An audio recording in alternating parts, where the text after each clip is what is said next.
everybody. It's meditative living time on, what is today, the 6th of June, 2012. My name is His Holiness Swami Shivananda Giri.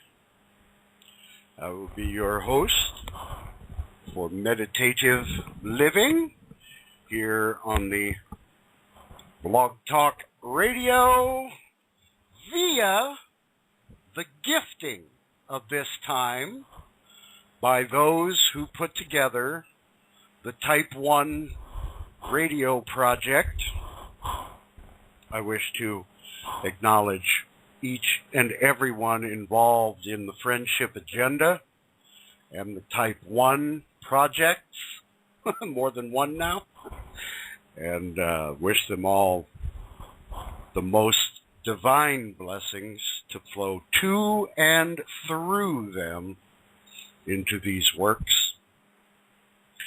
I represent to you and to anyone else who tunes in, whether live or through the archive, I represent the teachings and blessings of His Holiness Mahamandeleshwar Paramahamsa Swarupananda Vishwaguru Maharaj, which is just a big old bag of syllables to the Western mind that doesn't necessarily mean a whole lot. But what I will tell you that it means right now is this man who took the time from his life and gave me all that I have received and that I now share with you. He was the first American-born, white, Caucasian human being to be invited into the rank of the 80 Mahamandeleshwars who function basically like a military general, but in a spiritual sense, for the planet Earth. And it is my great joy to serve him by speaking with you, because he and I both know that you is us, and us is you, and we just forget that part. And in the forgetting of this unity arises Maya, is what it's called in Sanskrit. You can just say the world, the appearance of separation. Things, ideas, concepts, places, dimensions, realms, all these things which come and go, which have activity within each of them's parameters, completely valid and just rocking along, while we who understand witness it all.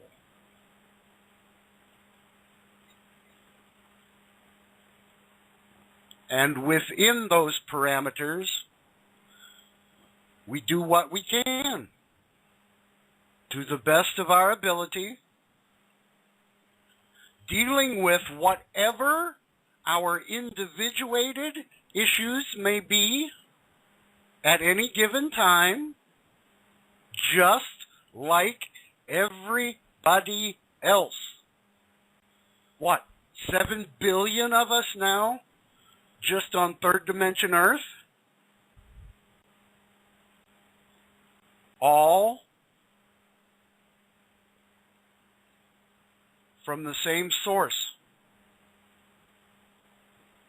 That source which even at this moment is not separated in any way, not negatively affected in any way, not positively affected in any way, not like that. There is no great man with a beard in the sky judging you. That's a load of shit.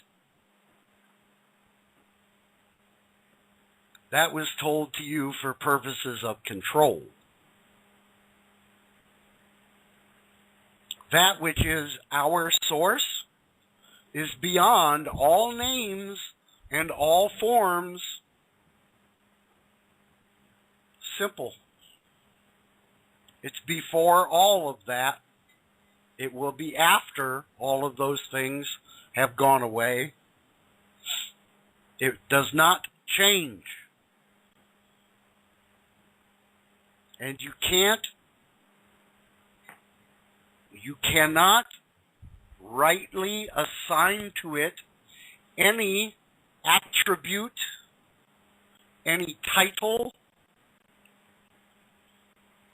and say this is the only way this can be related to or understood. No, no, no. Absolutely wrong. Part of the divide and conquer strategy of the archonic class of humans upon everyone else. This is incorrect and will always lead to conflict.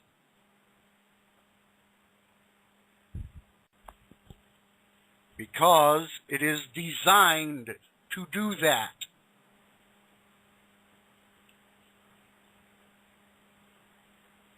How much sense does that make? None in this Swami's reckoning. And I've been through it. Yup. Been part of all of that. Went through the New Age thing. Yup. Got deep off into the whole being a healer thing and became a martial arts master and all these. I had this interesting opportunity to be drawn into and practicing things that are normally considered outside of the human's ability to do through most of society. But I went and I did these things, and it wasn't a big deal. It's just finding someone who knows, and they show you, and then you practice it, and then you're doing it. It's not like a big freaky thing. Not at all. When you come into the presence of one who knows that which you seek to know, you should shut the hell up, sit down, and pay attention. And let whatever else occur, and this is such.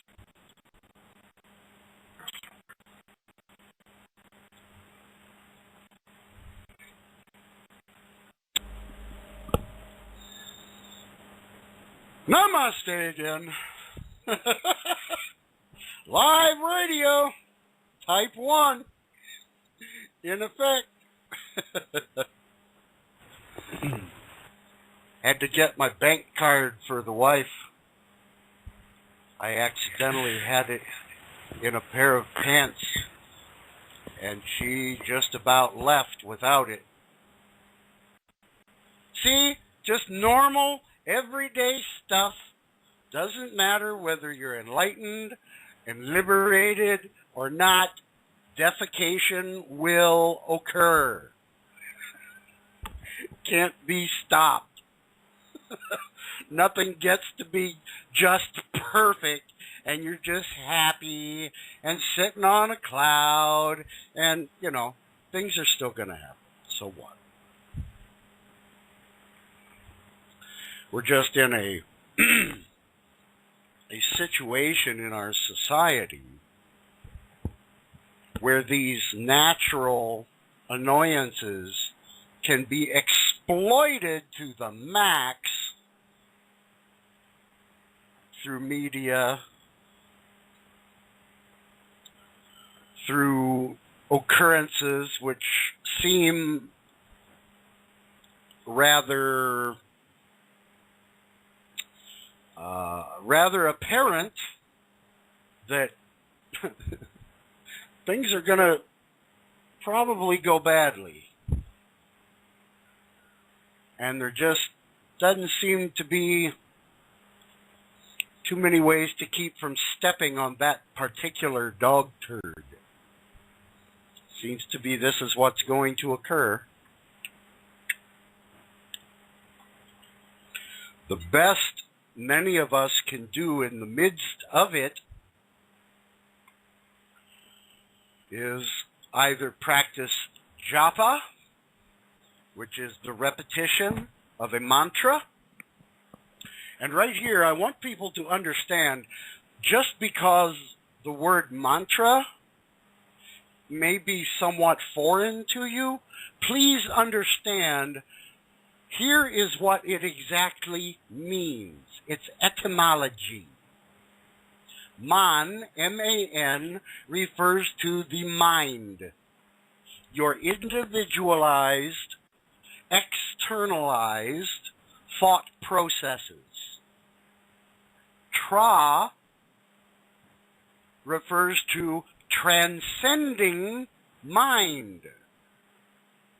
So mantra is a vibrational frequency we use in order to carry our individuated awareness beyond the limitation of the thought processes in the individuated and externalized mind.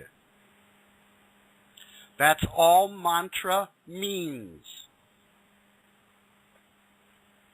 It is the seizing upon of a vibrational frequency influence, its utilization, and the effect which follows. This is the way it has always been.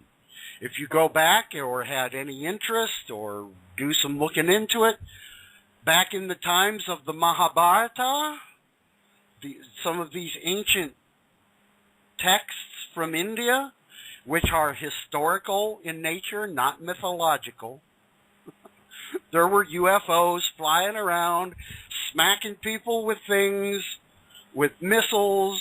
There's a city that was nuked, is still radioactive today, called Mohenjo-Daro, which was once upon a time the most populous city on the planet. Now, are the archons going to tell you about this stuff in the university? No. But the information is available.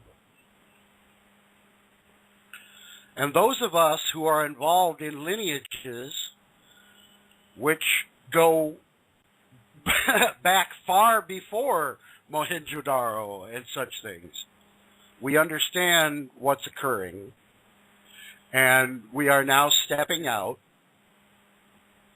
in the effort to assist others to come to know what we know. And it is only discovered within yourself. I don't want any kind of worship whatsoever of any kind. If one respects what I know and what I teach, great. That's groovy. You know, that's plenty. I guarantee you. I'm still pooping behind a pair of shoes every day. I still go to Walmart to buy the toilet paper. I ain't no different than anybody else when it comes to the life of this physical form that's referred to as Swami. I just am also very aware that I'm not just this. I used to only think I was this, but now that is no longer the case. And I wish you to come to that very same understanding within yourself, not something that I say and you intellectually then choose to believe and think, oh, well, that sounds very nice. I would like that. But that is not the knowing of the thing, of the experience, of the state. No, no, no. That's only belief that it's possible, that you have perhaps been exposed to someone who knows. Yes, okay. But the objective is about you. I guarantee you, I would be just as happy just continuing to sit here quietly as I do every other day.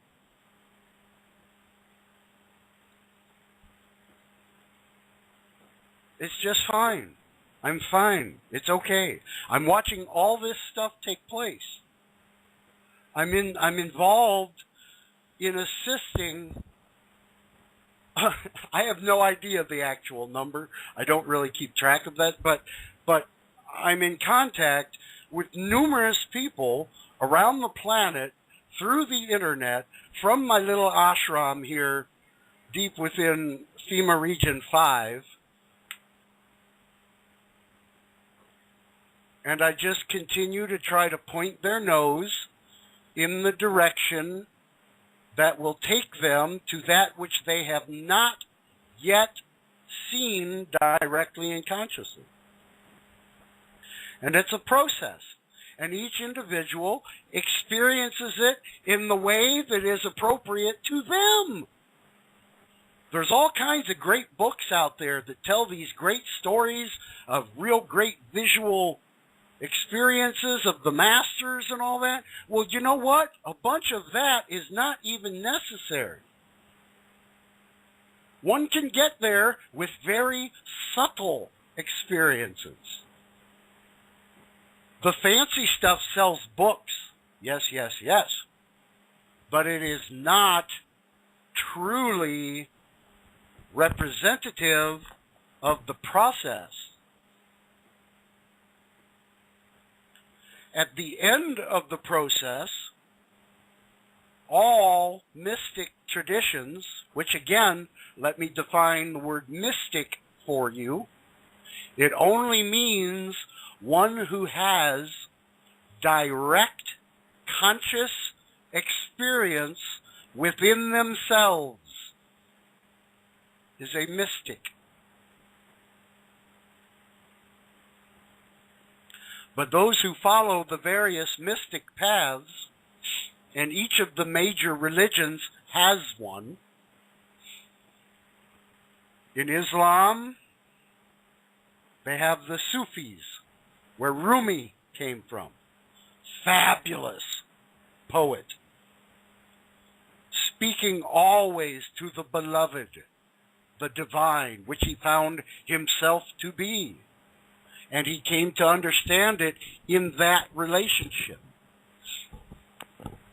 And he would spin around a pole in a tent, just speaking these beautiful things that were taken down by people around him, because he was in no condition to be writing at that time.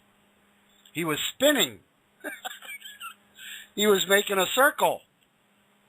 And there's significant stuff to that as well. But that pattern, that expression, which just spontaneously occurred through Rumi, has now become various orders of Sufism and the practices of ones that we now call the whirling dervishes. These are also Islamic believers, but they are the experiencers of the direct and conscious understanding that comes from within when balanced properly. Those who are involved in the practices I teach, here's a neat little thing that can happen to you. It's not a big deal. It can sound that way when it's written about properly in a book. But let me just tell you, from a guy who just experienced it, not knowing what the hell was going on, it's not a big deal. But there is a point you can reach, whether you're in meditation, strict meditation, seated, eyes closed, withdrawn practice kind of environment, or even if you're just doing japa, just doing the repetition of the mantra, if the situation within your physical body becomes completely balanced, you will stop breathing only because it's not necessary. The oxygen consumption, when the body is fully balanced, the rate of oxygen consumption drops tremendously. And things just kind of get into balance, and you can sit there and breathing just ceases. You don't think about it. It just happens. That's the way it was for me. I'm sitting there, I'm doing my little, it was actually a martial arts meditation practice at that time. And I'm like, I just forgot to breathe. And I'm just sitting there, and I'm aware that I'm not breathing. It's just not happening. I'm completely comfortable. I'm not in any danger of anything. So I sit there with it a little longer, and then fear starts to rise up in my mind. Because as far as I know, I should pretty much be breathing all the time. So this fear presents, and I grab hold of it. And what do you think happens next? I breathe in very sharply.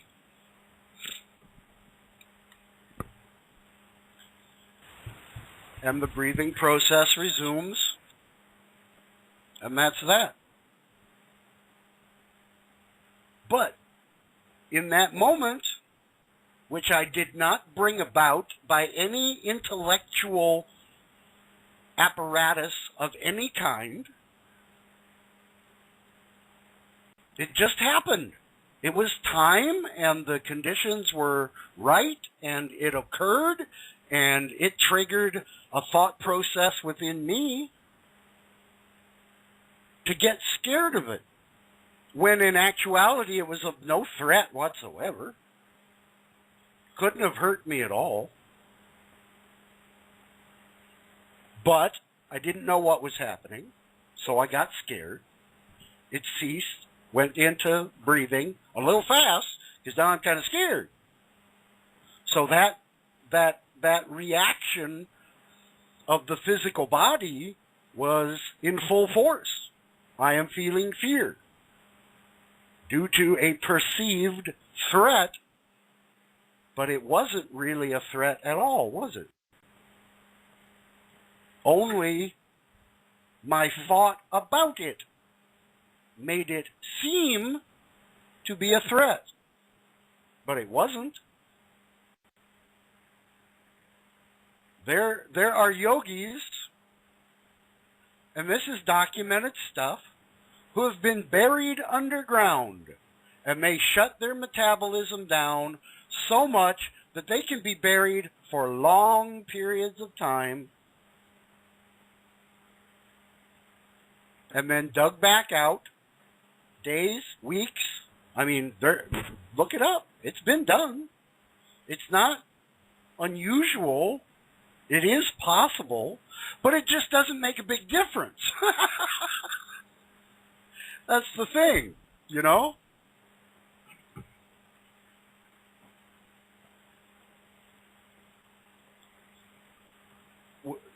So these things will occur to us, and they don't mean that we're enlightened. This is something I really, really strongly want to address. Numerous people are experiencing numerous abilities, perceptions that vary considerably from the normal, awake, individuated, third-dimensional body and mind thing. But it's completely natural. It doesn't mean you're enlightened. Matter of fact, these are things that we try to ignore. They become very attractive at first because anything that is not where you feel sucks appears to be better. It's not, really. And if you really get a hold of it and roll around on it and get it all over you, you'll figure that out eventually. So it's not like, you need to be punished or none of that. But there's other things you could invest your time in which will pay off better.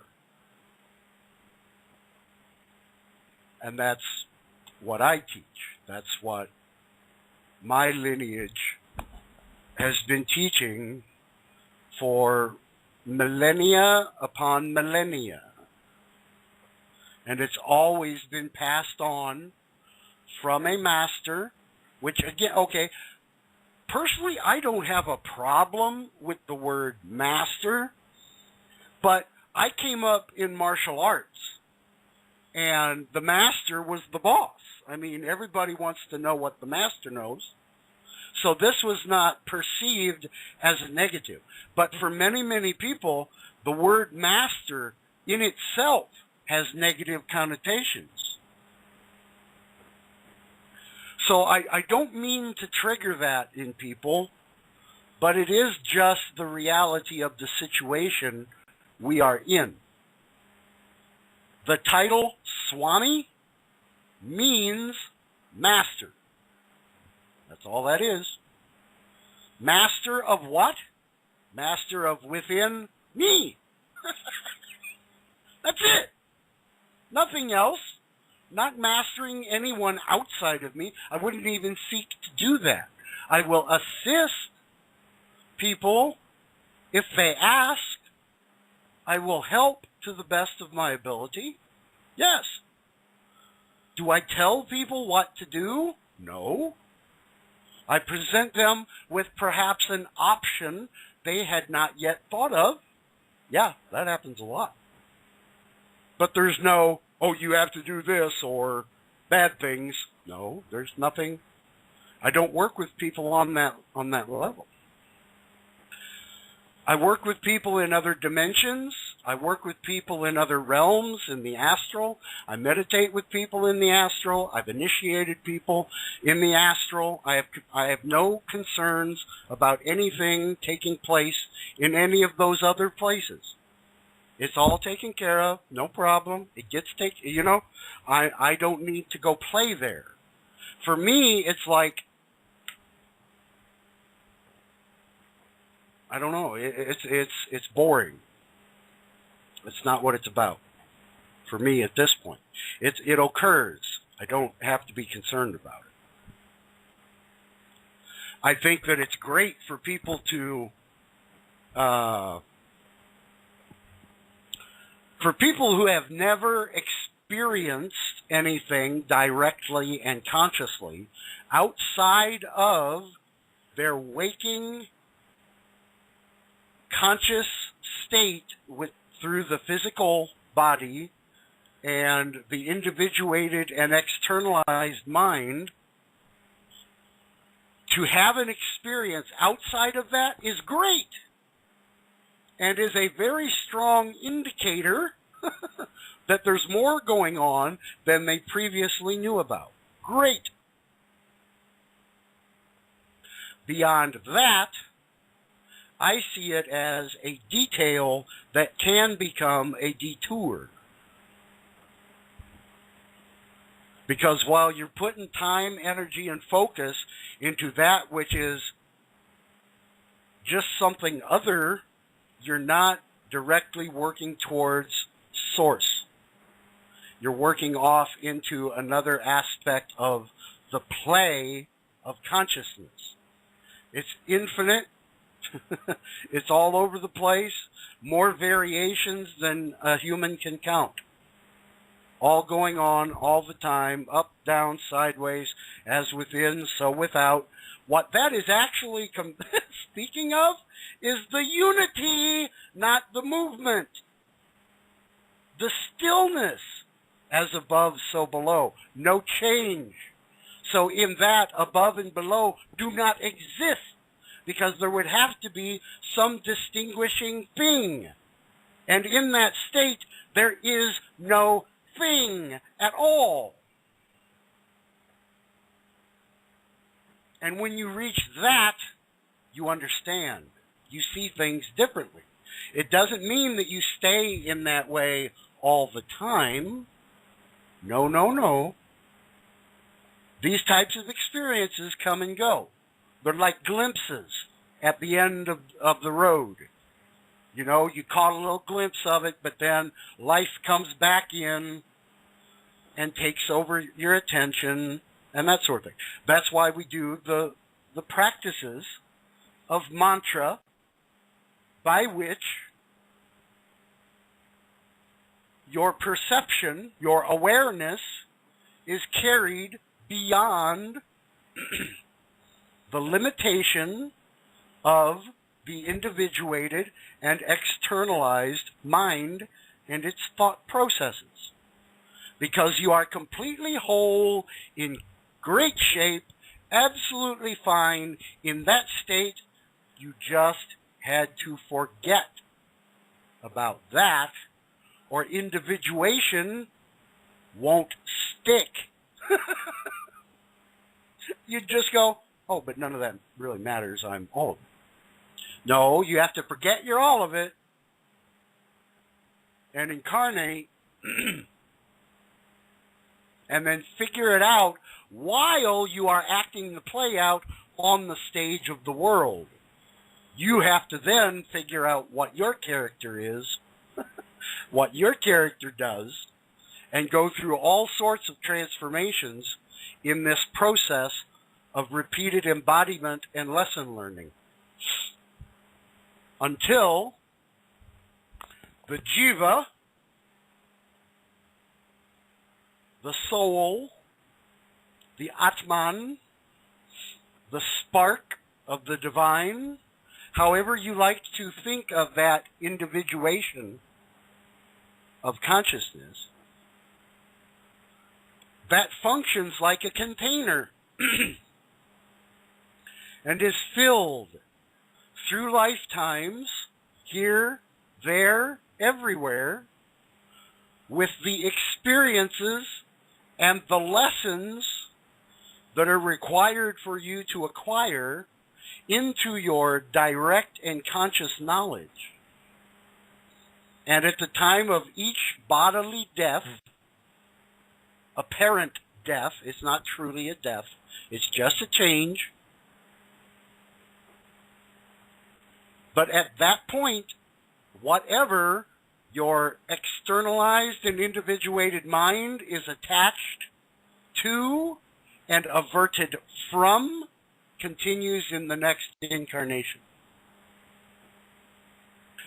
The type of thoughts you were habituated to have at that point will continue in the next incarnation, and you will move on from there. Within the parameters established by karma, which will decide things such as what planet you'll be born on, who you'll be born to, the physical condition of the body, various types of things you're going to have to run into during that lifetime.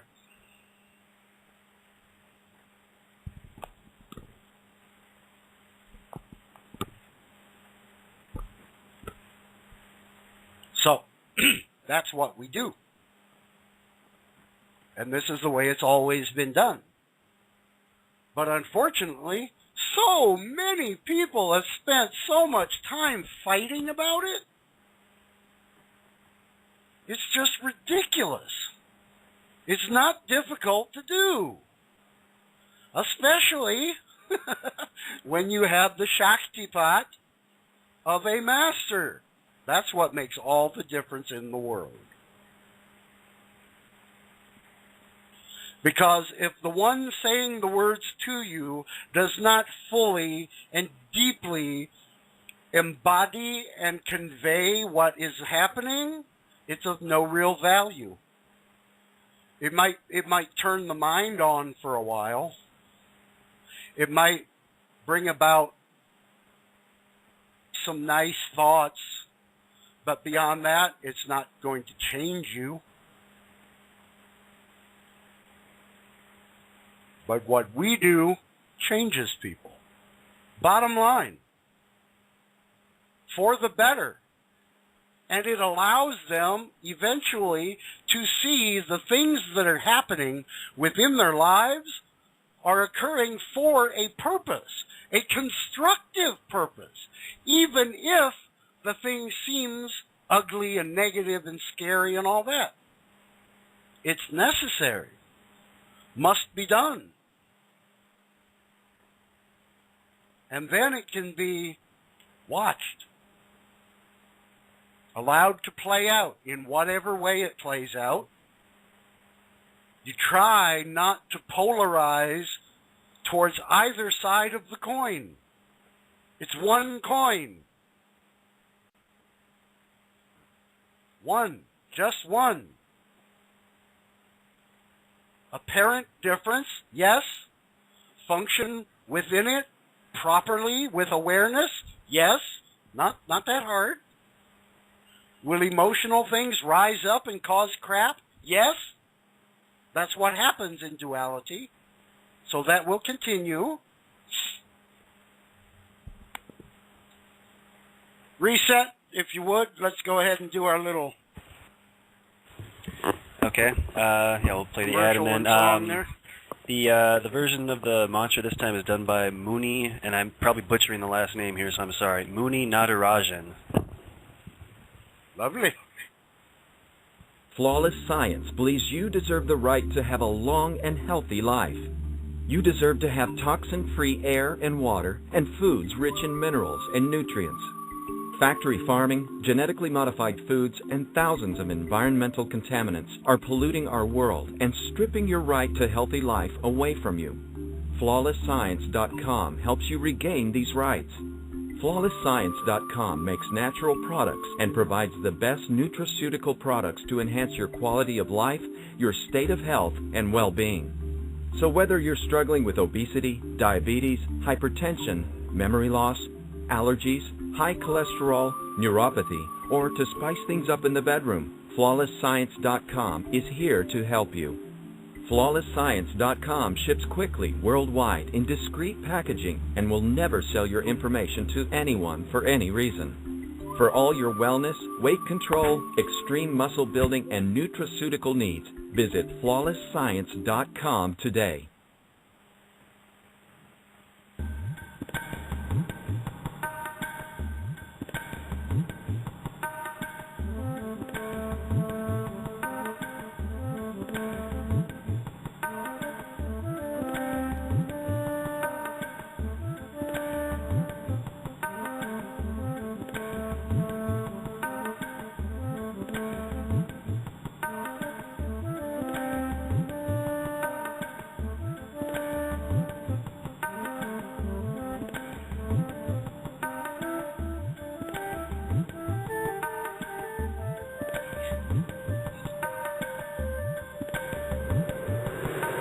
Om Namah Shivaya, Shiva Shiva, Om Namah Shivaya, Shiva Shiva, Om Namah Shivaya, Shiva Shiva, Om Namah Shivaya, Shiva Shiva.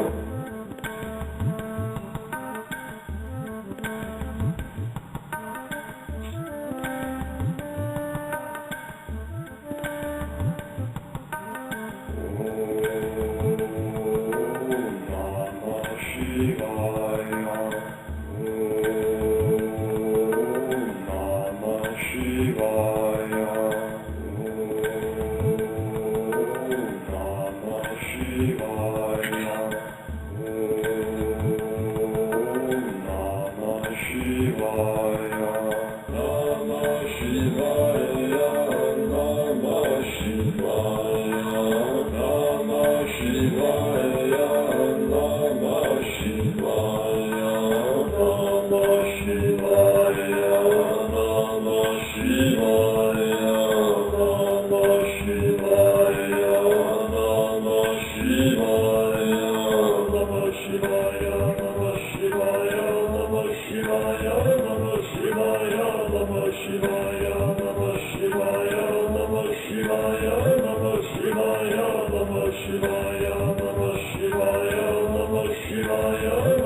Namaste. Welcome back to Meditative Living. I didn't make it last week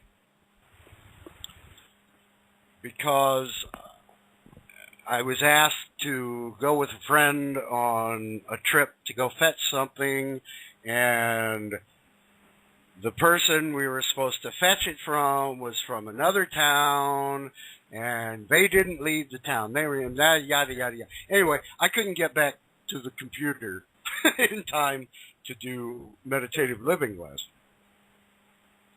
So thankfully, Reset went ahead and fired it all up and made it all happen, and Jay jumped in and others came along, and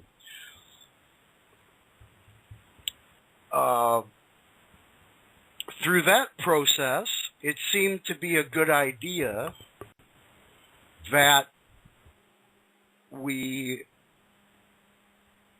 utilize recorded versions of our mantra as breakpoint in the show, because we have Flawless Science, you know, with they have been, Roberto and his family, excellent products. I highly recommend the blood sugar support product. I take it every day, and I have seen results. So that's my full-throated, full-bore testimonial for that product. And they're not terribly expensive. That's the very cool thing.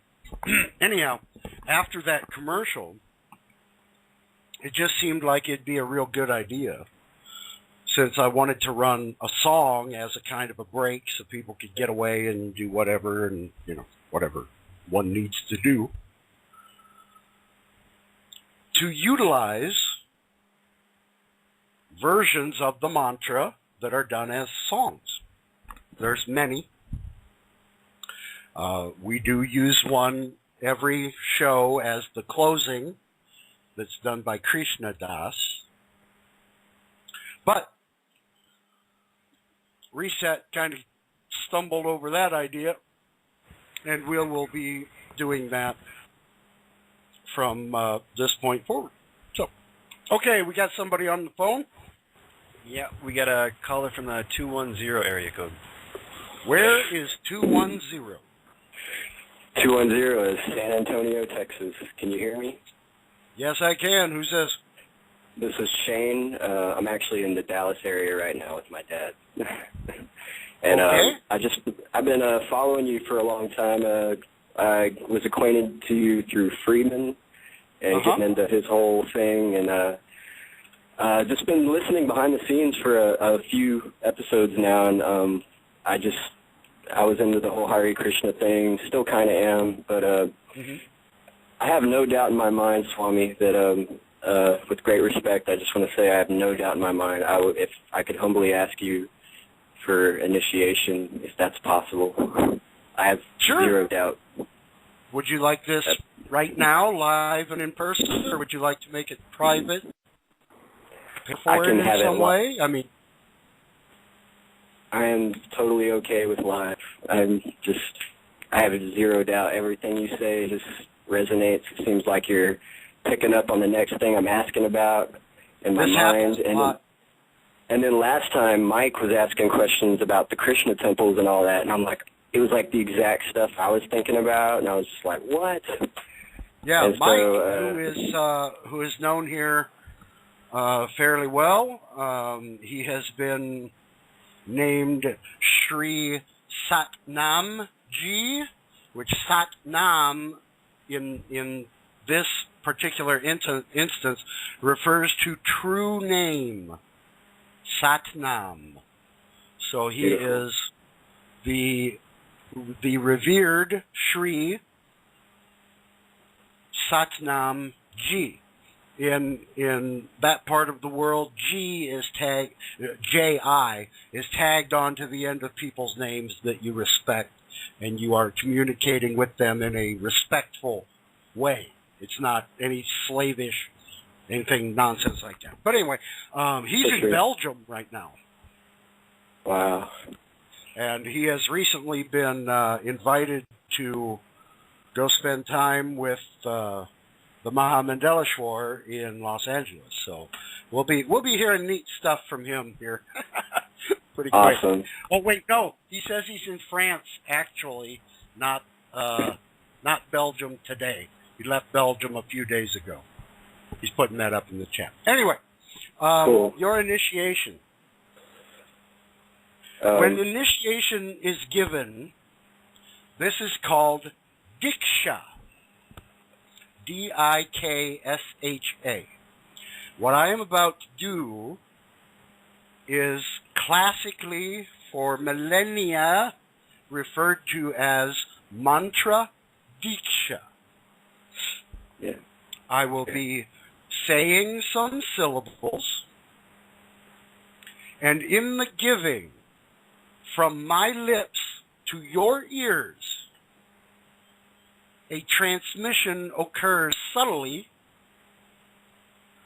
that empowers the utilization of this specific frequency for the task that I've given it for. And people can think that's as crazy as they like. I don't care. This is what is really happening. Yeah, I've had enough experiences to know, yeah. Okay. Here is your Diksha. Om. Repeat after me. Om. Om. Nama.